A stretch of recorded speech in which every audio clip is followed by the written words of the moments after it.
Аузу биллахи минаш-шайтанир раджим. Бисмиллахир-рахманир-рахим. Аса қамқор, ерекше мейірімді, жаратушы жаббар хақ Алланың атымен бастаймын.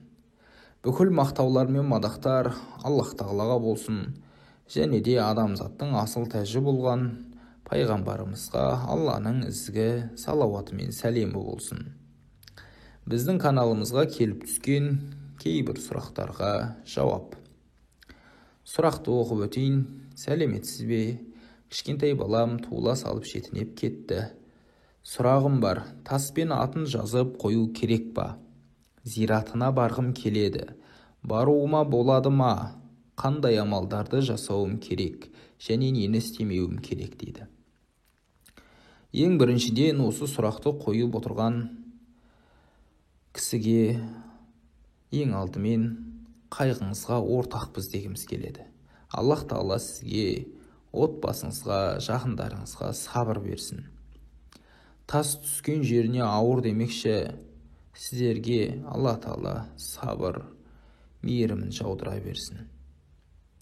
Сұраққа келетін болсақ, кішкентай сәби өмірдің ащы тұщысын көрмей жатып өмірден өтетін болса, ол жәннатқа барады.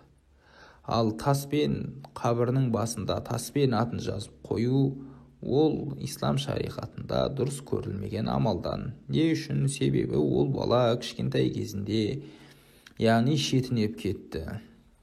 Сол үшін ешқандай бір оның маңыздылығы жоқ.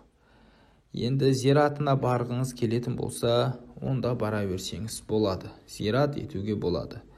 Оған дәлел пайғамбарымыз пайғамбарлық келгенде басында сахабаларға зираттар қабірлерге бармауды айтқан болса, уақыт өте келе ислам дінінің кең таралуына және мұсылмандардың сенімінің орныққанына байланысты қабірлерді зират етуге пайғамбарымыз рұқсат етті. Яғни адам қабірге барған кезде қабірдегі адамдарға дұға жасап, қабірде өлімді өмірдің жалған екенін еске алу мақсатында әбден болады. Бала өмірден өтсе, ол періште.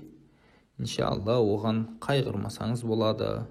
Ол үшін бір уайым жемесеңіз болады. Ол сізді жәннаттың есігінің алдында Алла нәсіп етсе күтіп тұрады. Жәннатта Алла нәсіп етсе қауышасыздар. Баруға әбден болады, және де қабірге барған кезде бір Құран оқып, сол жердегі бүкіл адамға дұға жасасаңыз иншалла болады. Ал нені істемеу керектігі жайлы ислам шариғатынан тыс нәрселерді істемей қойған жақсы.